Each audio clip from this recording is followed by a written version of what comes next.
What is going on, you guys? It's your boy, the prophetic penis here, and we're back with episode 38 of my video game therapy series. My apologies if I sound a bit nasally or hoarse. I got my sickness that I get every, I don't know, 3 years or so. I only really get sick every couple of years. It's not often, but it's pretty mild, really. Just some coughing and I guess this weird deep hoarse throat. But anyway, I figured I'd get back on the horse here because it's been a couple days, so thought I'd record one of these because why not? But anyway, yeah. Today I want to talk about what is it that I want to talk about? I don't know. Research. This is an interesting. I mean, I think this is a something that could potentially result in split opinions. In the sense that it's, I don't know. The overarching question being, should the point of academic research, this is university research, government-sponsored research, whatever, should the point of that be industry relevance? To what extent should industry relevance be incorporated into academic research? Now, part of me, the real economist in me might say that research without any relevance, is stupid. Why would we do research without any relevance, or even any potential relevance? I realize that part of research might be determining that something is irrelevant, but that should be decided, after doing the research and determining that it was indeed a waste of time. But the other part of me thinks that I think research in and of itself should be, pointless. And I will put that in quotes because it's never pointless per se. There's always some underlying reason. But to what extent should industry, or there should be some practical application, be incorporated into research? Because the one example that is the people just kind of forget about, it's not only one example, but it's an example that is particularly interesting, is like theoretical mathematics. So I took a course in non-Euclidean geometry, and really it's just a fancy way of saying we're talking about geometry, but not in the Euclidean space. So, as an example, this Minecraft world is in the Euclidean space. There are three axes, and they are straight. And you could draw different shapes on these, and you can perform mathematics on these shapes. So I could calculate if I assuming I had some frame of reference here, like a ruler, I could calculate the area of this, this square, et cetera, et cetera. Non-Euclidean geometry is where you propose theorems and basically you try to derive regular expressions, but for geometries that are not in this plane. So as an example would be like, if I projected a square like this onto the face of a sphere, right? It kind of warps. If you can imagine kind of taking a bowling ball and then wrapping it in a sheet of paper,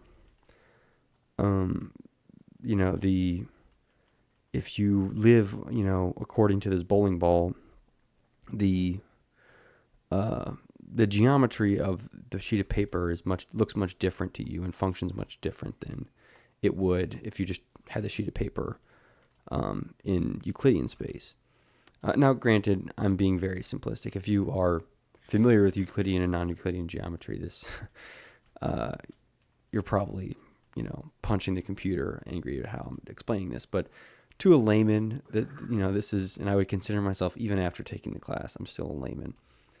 Um, to a layman, that's more or less what it is. We're talking about shapes in the world of different shapes. So in cone world, what is the area of a square? In sphere world or in an hyperbolic plane, you can go. It's endless. You can make up any number of shapes. And again, we're only really working in practical dimensions here. We're not even mentioning, because it's possible to work in more than 3 dimensions, which conceptually becomes kind of a nightmare. But mathematically is still a potential avenue, right? And academics would be there to back me up on that.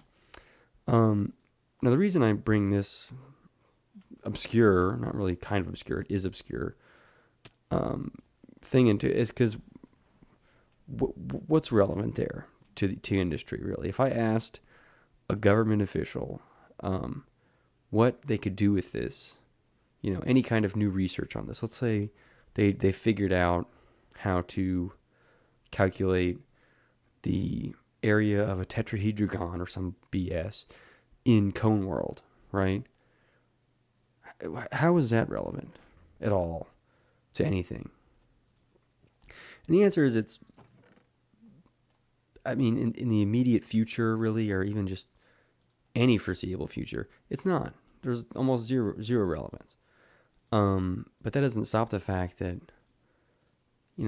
technically speaking, our tax dollars are being put forth for people to study non-Euclidean geometry. Now, again, the economists would go, "Oh, what a waste of time. We should stop doing research on this." But I think there is part of why there is "quote unquote" pointless research is such that it's possible that one day that there is an application for that. And again, that sounds kind of stupid. Like, anything technically is possible if we're talking about like in an infinite number of years, or even let's say just 1,000 years, it might be really useful to have that information. And especially if there are new developments in certain things that, let's say we discover that quantum mechanics, acts like everything, it performs as if it's in sphere world instead of cone world or whatever. We would then have, we'd have a body of information to be able to add on to that very quickly, versus if we only really research what was on the edge of our interests, economically, then we would be missing out on a lot. So I certainly see, both sides to the, should academic research, be allowed to be pointless, because it obviously should be allowed to be industry relevant, in the sense that we shouldn't bar things that are in industry relevant, including like medicines and certain things, or certainly they're very relevant to, it's unfortunate that medicine is an industry that makes a bunch of money, but it is what it is. But it'd be stupid to not do that because it needs to be abstract. But I think more people would take exception to, why is this, why are we doing non-Euclidean geometry? This truly feels like a waste of time. And there's not really an argument for it, again, yet. And I think that's kind of the point, is that we don't have an argument for why we would be doing it yet. But it's possible that we would have an argument. But, again, would it justify the time and effort and money more temporarily wasted until it becomes relevant? And I would argue yes. I just think there's, especially because we think by analogy so often, you never really know what is totally pointless and what's not. And yeah, to be fair, there's probably a lot more than we'd like to admit that is truly pointless, that we that we spend a lot of energy and effort towards researching that, you know, is for no other reason, is, you know, pointless. But I still think that there is, in some sense, that's kind of the point, because again, you never really know, and I think that really helps us lead to kind of stack on top of breakthroughs. So it's not always very, very isolated breakthroughs. But, you know, that being said, most academics, even ones in mathematics or theoretical physics, are ones that they generally try to have some justification for their industry relevance. You know, probably to justify their own funding. Because I'm sure if you asked my professor, what the hell are we doing with these, you know, non-Euclidean geometries? I'm sure he'd have plenty of answers in terms of why it's relevant. And again, anyone, you know, any taxpayer or government official that would probably go like, no, this is a waste. This is, you know, I don't want to spend my money on this, but we are. But either way, I just find it an interesting thought. You know, I kind of agree with, I guess, the philosophy of academic research at least, being somewhat pointless on some ends of the spectrum. So I would defend pointless research, you know, only because there are analogies in research that is undone that we are unable to justify its existence now, only for it to be, I don't know, incredibly important later. So, I don't know. I just thought it was an interesting thing. I think people, especially people that any time an academic is under scrutiny or of some kind, or their work at least is under scrutiny, some people start begging the question, like, what the hell? Why is this guy doing this? This seems like so stupid. Why we're spending money to research this? You know, it's I don't know. You never really know what you'll find either. You know, sometimes they do like these ridiculous experiments on animals, and you're like, are you just like, who came up with this? You know, they'll give, you know, an animal like 3 different sizes of banana, and then, you know, see what it does. It's like, what? Who comes up with this? But in some sense, again, you never really know what you're going to find. So it's, I don't know. I think, I don't know. That's kind of my opinion on that. Yeah, and another thing I want to talk about, I guess, related to academic research is a idea of truth. Now, to me, there are 2 different truths, I suppose. One is it's like theoretical definition, right? Or not even a textbook definition, but a definition of truth in theory, meaning that the truth is like what is correct, right? What is like objectively right? What is, you know, not even consistent with the laws of the universe. I just think what is, you know, if there was some, you know, like rules of a game to some extent. I suppose if I'm creating a game, the truths within the game are rules that, you know, me as the God creator of the game create and say, this is a rule, this is truth. And so that's like one, you know, kind of idea of truth. The other idea of truth is a like socially defined truth, or truth as defined by society. So in different time periods, society has had different definitions for truth. You know, in Copernicus's age, they believed that the Earth was flat. You know, that was one of their, that was a truth. Everyone believed that. And obviously that fell apart pretty quickly. But that wasn't, you know, universally true. And I would still argue that even in our age of science, we still wrestle with many things that aren't universally true. So, for example, gravity is true on our planetary and our, even microscopic scale, but on an atomic level, um, many rules of gravity or just physics in general are violated. Quantum superposition, things like that. So we really, truth kind of falls apart at one end of the spectrum or the other.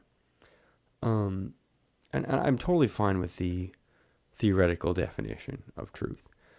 But I think the social definition, and I'll move away from physics, because physics I would even put, as we know it, would be closer to a cosmically true, but a socially defined level of truth in terms of what people believe is totally dead, in my opinion. And really, what I'm saying and really why I'm saying that is because I think that it's just as easy for me to find things that defend my truth, meaning that I could find and cherry pick and develop a very curated argument for something based off of even research, and it could be equally true socially as a truth that is someone from the opposition could generate. We could create equally believable, research-backed truths to put forth in an argument. And I don't compile a bunch of evidence of this because I don't think it's useful. But even then, I think even the the need for me to do so would be hypocritical of my own point in saying this. So I don't think it really has value for people to run around and say this is true, this is not true, anymore. I just don't find it. It seems kind of like a waste of time for running around and say, "Oh, this is true. It's true that this, true that this." People just it almost means nothing to me anymore when they say, "Well, it's what's the truth? What's the truth?" And they just they can pull quote unquote undeniable research and proof, which again you can manipulate that to fit whatever truth you want. So again, that's kind of my argument, I think, with this. And I'm sure that somebody could, again, to my point, really go find a research paper that, talks about truth and what truth is. The truth is, here's the cosmic truth. It's all biased, right? Everything has some implicit or explicit amount of bias. And whatever you decide to agree on, you have to agree with, the idea that there's some bias present. And I think a lot of people don't tend to think, things are capable of being unbiased, or I still think that humans in general are not innately rational creatures.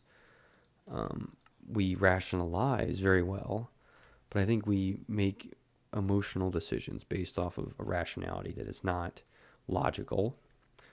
And then we are very good at rationalizing these emotional thoughts and beliefs into arguments that are pitted against one another for eternity, really. And again, there's nothing, I guess, inherently wrong with any of that, but I think people too often think that there's, this right and wrong is this very clear-cut thing, and if you show somebody the right evidence, they'll believe it. And I suppose to some people who are naive, that might be true, but people are equally stubborn as they are malleable in terms of their ability or desire really to change their mind. I'm not sure if changing one's mind is more of it's often more of an internal battle than it is an external one. So again, there's almost nothing that you can say or I can say that's going to change so-and-so's mind. It has to come internally. And that can come through some kind of indoctrination or, it's probably not coming through some research paper you're just shoving in his face. I don't know. I just think there's, you can justify any truth through this black hole of bullshit. And, ultimately it brings to my mind that just being right on things is a waste of time. A lot of the time. It's just not worth it for me to prove you right or prove you wrong. I don't know. I've kind of said that now. I think that's one of my one of the phrases that I can use is that I think you're wrong, but it's not worth it for me to prove it to you. And I can use that, and there's several instances where I could say, oh, I can, I could throw a football 100 yards.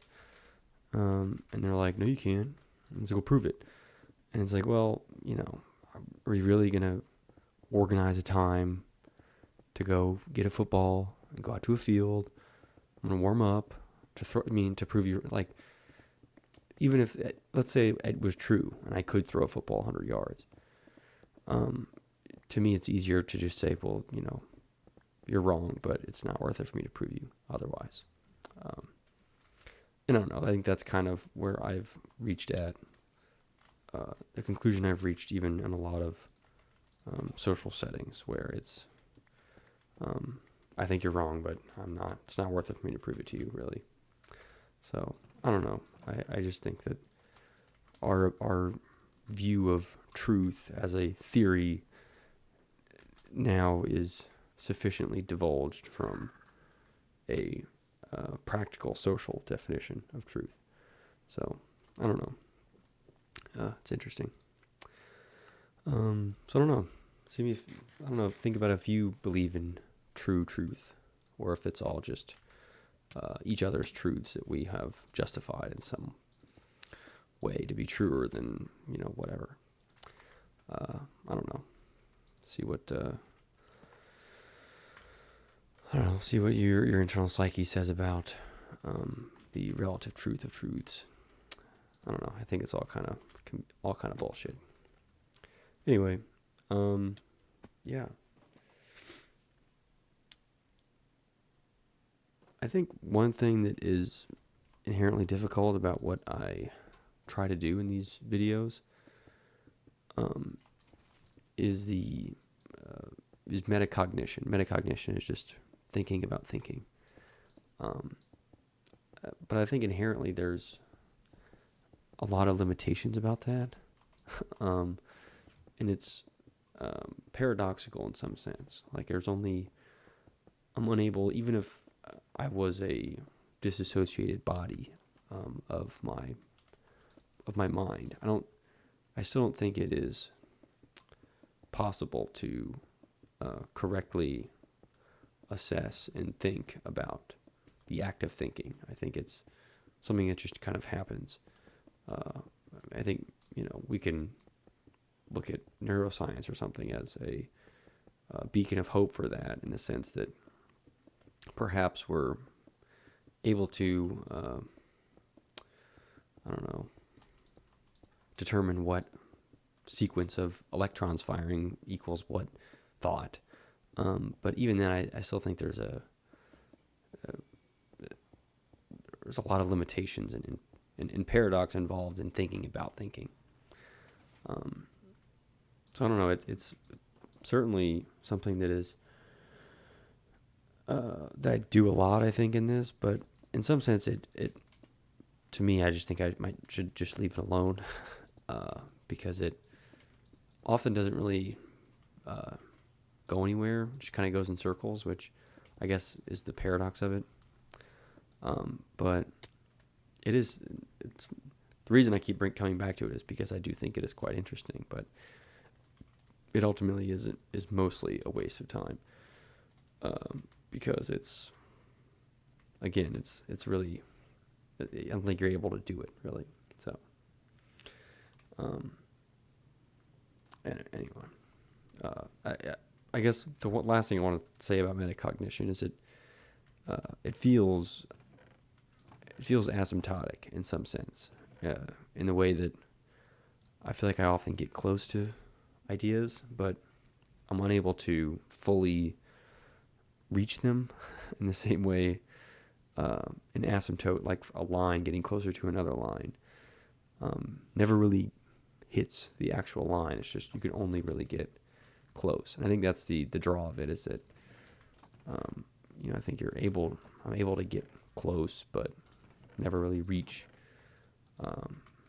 it. So I don't know. I think metacognition as an idea is a very interesting yet mostly fruitless pursuit of mine. And I don't know. I just felt like I needed to discuss that.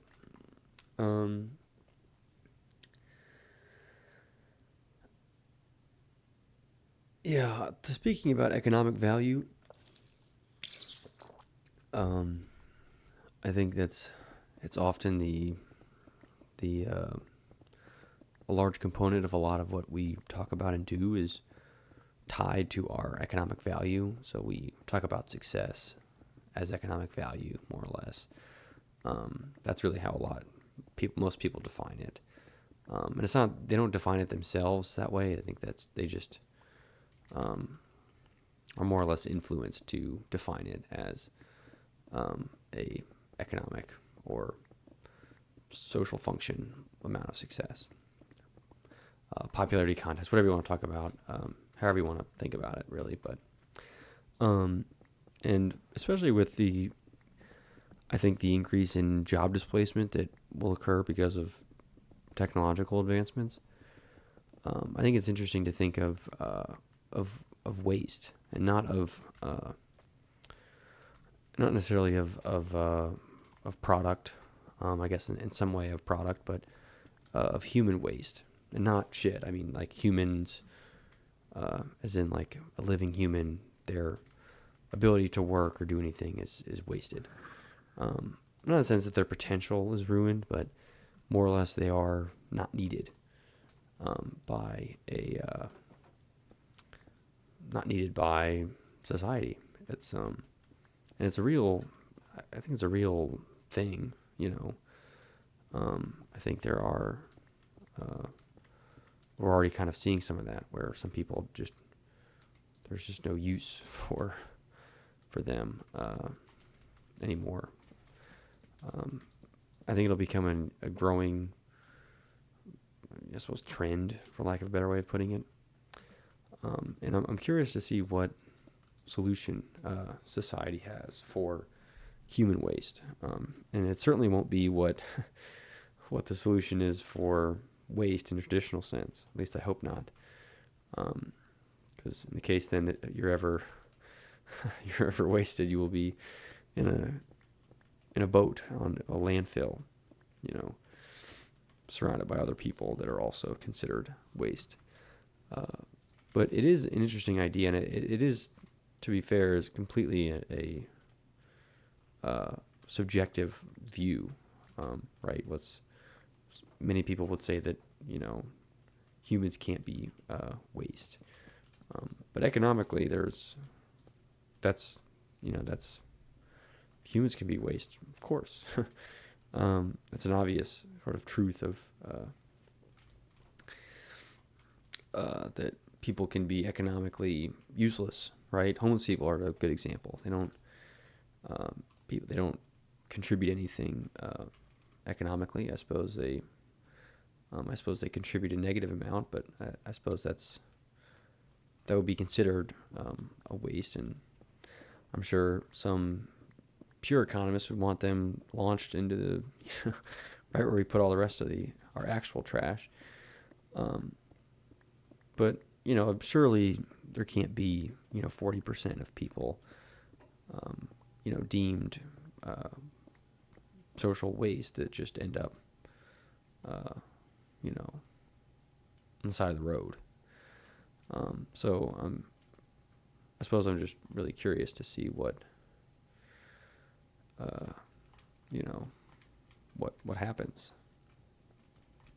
as a result of increased technology. Um, and I could learn firsthand probably of what's wasted, and I think that's part of what people are running from, is that they don't want to learn firsthand being what what waste is. Um, but it's a possibility, at least for me. I've thought about that. Is what if I'm no longer of use to society and they just kind of cast me away? Uh, what would I do? I don't know.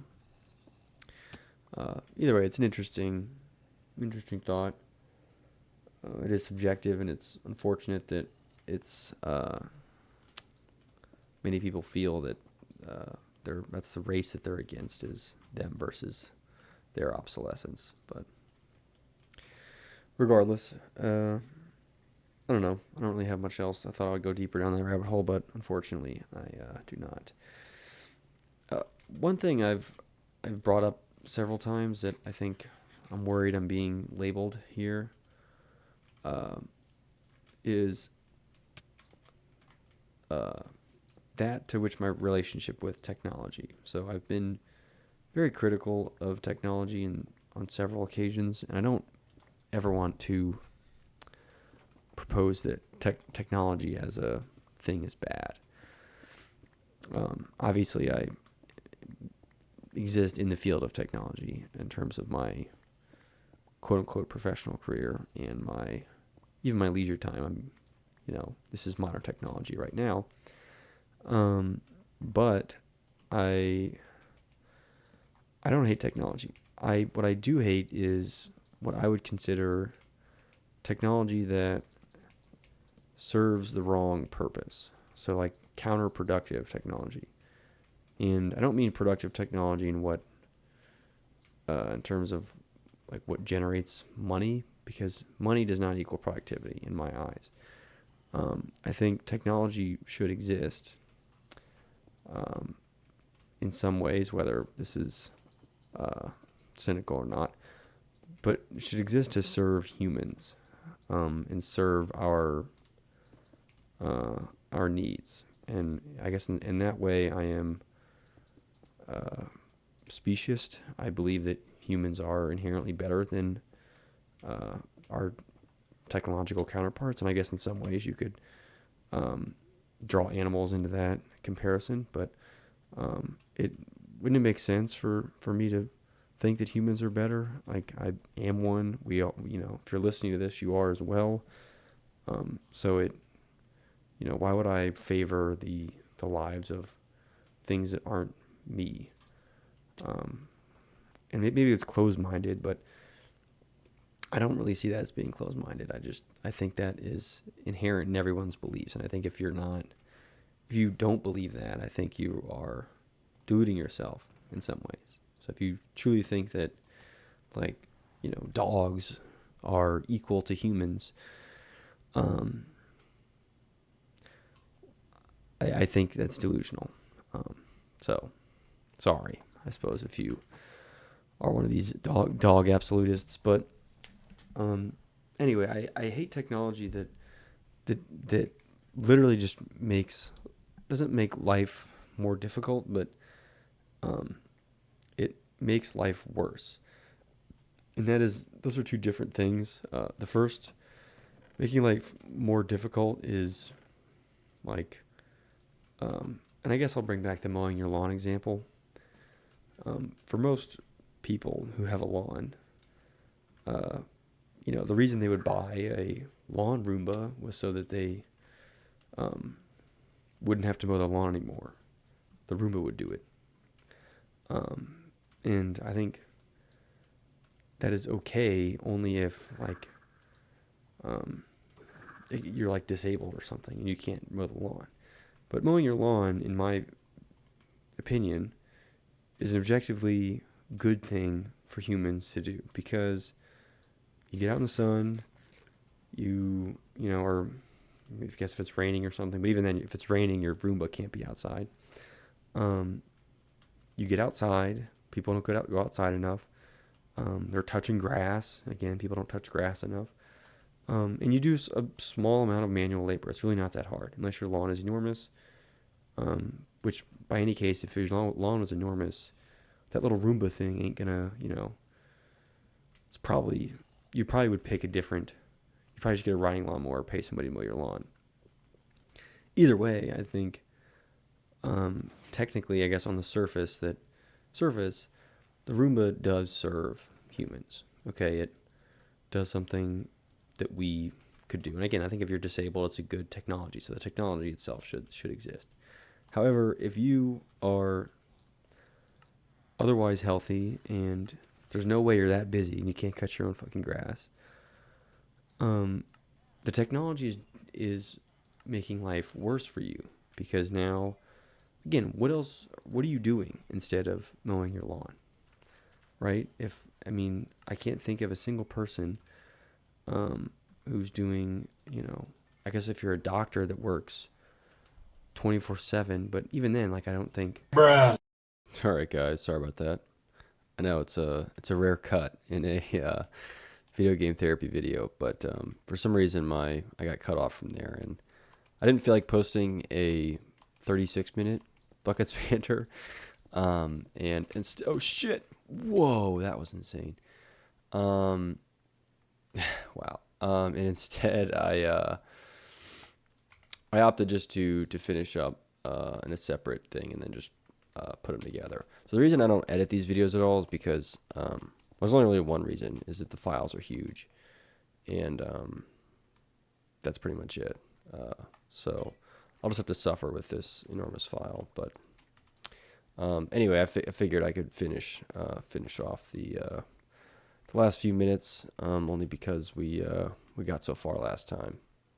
And I felt like in terms of the bullshit I talk about, it was comparatively not bad bullshit. You know what I mean? I don't know. Anyway. Yeah, so I suppose I was talking about counterproductive technology. And I used the example of the Roomba, lawn mowing Roomba, as an example of something that is, I'm not arguing its existence, but rather questioning its the use case of it, because I think people use new technology incorrectly, and I don't necessarily put all of the blame for that on the users that some people do. So obviously the creators of technology all blame the users. It's like, well, if these people aren't so stupid, they'd understand. I think, as creators of technology, we should, exhibit a little bit of, nuance in understanding that users are stupid. If it's like the first thing they teach you or at least the first thing they should teach you in any kind of user experience class or whatever, is that users do, if something can go wrong, what's called Murphy's Law, if something can go wrong, will go wrong, they're just trying to break shit. And it's not in the sense that they're actively trying to do that because they are tyrannists, but rather they generally act in ways that are against their best interest, right? Maybe, and it's even so much so that they might think that they are doing something good, only to realize perhaps later that they're doing something bad. And it's like, I think a better example, and I'm drawing a comparison here, and this is going to seem outlandish, but please just, please stay with me. It's like tobacco companies, right? We're all now aware that, like, that industry as a whole is incredibly predatory and is obviously, like, nicotine is addictive and is very, very bad for you. Or the nicotine itself isn't, but especially I mean, I guess it kind of is because it's addictive, and you'd rather not be addicted to something than to be addicted to something, even if it's otherwise not that bad. Regardless, especially with like cigarettes, I'll say in particular, which were peddled like crazy to consumers, and people now realize that those are terrible. But at a certain point, people smoked and truly believed that they thought it was good for them because they, again, were kind of buying whatever the corporate speak was at the time that convinced them that it, wasn't all that bad. Only to realize now later, and I think I'm kind of maybe blowing the same whistle about a lot of technology. Not that some people don't think that they're bad. I think a lot of people have realized that they're bad in the sense that people at one point early on realized that cigarettes were terrible for you. But I think a lot of modern technology, some social media companies, like porn, that whole industry is like however many billions, I don't know. And it's obviously terrible for you. And I'm not saying anyone is out there trying to convince you that those are good for you, but I think people do make the case for things like, Twitter or Facebook or, what, I guess not really Google, but I just mean like big companies. They're like, oh, you can connect with your friends, the metaverse. Like, do you honestly, truly believe that strapping a pair of goggles to your head is better for a child's development, early teen, adult, whoever, would be better than going outside and playing in the grass? Or Legos. I mean, bring back Legos. What I mean, not saying obviously Legos are probably, I'm sure they've committed a number of atrocities um, since I played with them, but I'm, what happened to playing with Legos? When did that be such a bad thing, right? Bring back adult Legos so that people don't, can play with Legos instead of, you know, frying their brains with some terrible technology like TikTok or something. Um, I don't know. I think I'm comparing it again. I'm making the ridiculous comparison that um, certain technologies, not all of them, technology in and of itself is not bad, but certain technologies are like cigarettes. So that's kind of what my thing is. Again, I don't think it's time to hoard EMP grenades, but maybe it's nice to have an EMP grenade on deck. You never know when you might need it. Um, anyway, before I go too crazy on that, uh, yeah, I guess the last thing I just put as a stupid thing here on this was like, I used two examples of machines, one that serves the interest of humans and one that doesn't. One being like a machine that like serves me or has cheese, like serves me cheesecake automatically. Okay, I like cheesecake, sue me. I'm pretty sure most people do anyway. Um, if you don't, you're worse than this technology. Anyway, a machine that would deliver me cheesecake. Some might say, "Oh wow, you can automatically anytime I want. I can this Roomba bot will drive over with a refrigerator that has a fucking cheesecake in it." Um, and that might, I mean, its novelty factor is it's cool, sure. Um, but is it serving me? I mean, it's serving me cheesecake, but it's not serving me in a good way, right? It's objectively bad for me to be munching on cheesecake all the time. It's probably good that in order for me to get a decent slice of cheesecake, I have to drive or bake it or have somebody else bake it for me, or it's my birthday or something. Um, so that barrier is actually good. And so just because we're breaking down a barrier in some sense doesn't automatically mean that we're doing a good thing. And I guess the other good machine that I used as an example here was like a machine that maybe do crunches or something. I don't even know how that would work, but some kind of conditioning that um, machine that would condition me to do crunches a bunch of times. I don't even know I don't even know why the fuck I put that down there, but I think you get the point. Was that the crunches, while it's like eating vegetables, I wouldn't enjoy doing it, but the technology would serve me in terms of serving my better interest. unless crunches come out and crunches cause cancer or something. But who knows? Either way, technology doesn't serve the best interest of humans is bad. So I'll stop talking about that. But that I wanted to clarify my position on technology because I don't think it is arbitrarily bad or arbitrarily good. I don't really like defining it as neutral either because you can create technology that is either of those. So it's up to kind of the creators and the peddlers really of technology because, let's be honest, making something and people using it are two different things because people make stuff all the time that is never touched. But it being used is a whole other thing. So anyway, yeah, so yeah, that's pretty much all I'll say on that. I'll finish off with one more topic. I guess that comes back to the metacognition a little bit that I discussed. It's about talking to yourself. Some people, talking to yourself is crazy. I don't think so. I think talking to yourself is good. That's my opinion. That's kind of what I'm sharing here. Is that I think talking to yourself is good, and it's a sign that I'm not even sure what it's a sign of, really. I'm not really sure I'm going with that, but I just do think it is, and it is healthy to some extent to engage in discourse. Because I don't know about you guys, but like sometimes I pretend that I'm president or I'm being interviewed for something or somebody's asking me questions on something, and part of it is just so I can kind of think about what I would say in a situation like that. Because you never really know. You never really know what situation you'll be in at some later point on. So I suppose in my mind, it's better to be prepared for a situation where I'm being interviewed as the president. I'd never want to be the president, by the way. That would suck. But I'd rather be prepared than to be taken aback in that instance. So I don't know. I don't think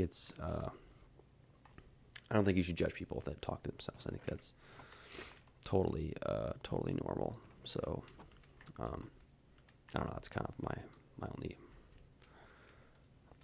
Oh shoot! Please don't go in there. Damn it.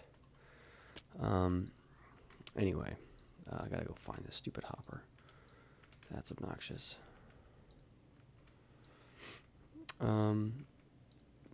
What?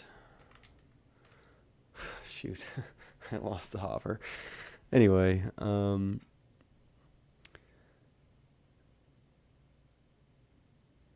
yeah. What else was I talking about? I don't know. I don't think I have enough time to dive into to anything else. But I do have a few more minutes. Well, I probably do. What is the balance? Nah, that's actually stupid. Here's the last thing, just because we're on a technology binge this time. Is technology, and you can put whatever bucket of AI, whatever tools you want into this discussion. Is it capable of feeling emotion, or is it simply capable of emulating it? So the reason I thought about this was that people or companies are peddling these AI girlfriends and what have you, and there it is finally. And I'm just curious to think about what is emotion even defined as, right? Because I think if you define emotion as like physiological conditions, then as long as we're able to emulate the human's physiological conditions, emotion is then repeatable, able to emulate emotion. However, if we define emotion as a specifically human element of whatever thing you want to talk about, then technology is not capable of feeling emotion. So I guess it only makes sense to provide my input on that. And again, I'm kind of a human elitist in the sense that I think we should serve humans first. I don't know if that's outlandish to propose these days, because some people seem to favor anything other than humans. But I do think that there is an innate human component to emotions that cannot be replicated by technology, and thus, like, I suppose, again, if we define connection as things that are human, emotional, with respect to human emotions, then people are incapable of having those relationships with machines. But I think really philosophically, that's kind of an opinion piece, because anyone can decide that, okay, well, I define emotions just as the physiological effect or attachment of something to someone or item. You can have people get attached to their cars and stuff. Not to say my car isn't great, but I don't have a emotional connection with the car. Anyway, I think it's an interesting discussion. Maybe I'll talk about it more at length later, but I suppose I still reside by my human elitist position, in the sense that I think humans should be served first before, if we're all at a buffet, so to speak, we should serve humans first, and then technology or animals or whatever else you want to put in this discussion. We can talk about the what goes next after. Is it dogs? Are cats better than dog? Whatever. Or is my AI girlfriend better than a dog? Those are discussions for later. But I still ultimately, my opinion is such that I think humans should go first, and then whatever comes after is next. So I don't know. That's just my opinion. I suppose some people, have other things. I don't often tend to have black and white opinions on this, just because they tend to be, there's always a problem if someone's got an opinion on something. But I do. That is kind of an unwavering opinion that I have. Is I think we should put humans first. And it's like, you can call me selfish for it, but is it wrong? Selfish isn't innately bad. I realize that people, can, draw a line between selfishness and, being a deadly sin or something. But I don't think selfishness in and of itself is a horrible thing. I think there are times to be selfish, right? Do you just, let yourself starve to feed somebody else? Some people would say, oh, yeah, if you guys are both fighting over that last piece of bread, you give it up. Even if the person who, is a piece of, is a scumbag, you should still give it up. It's like, I don't know, there's all these moral quandaries you can come up with, surrounding being selfish, but that's a topic for another time. Anyway, I now have the wonderful task of fusing together these two videos, because I got cut off. So anyway, thanks for watching. We'll tune in next time. I'm making a Let's Play episode right now, if you can't tell. So hopefully that comes out pretty soon. And yeah, peace out.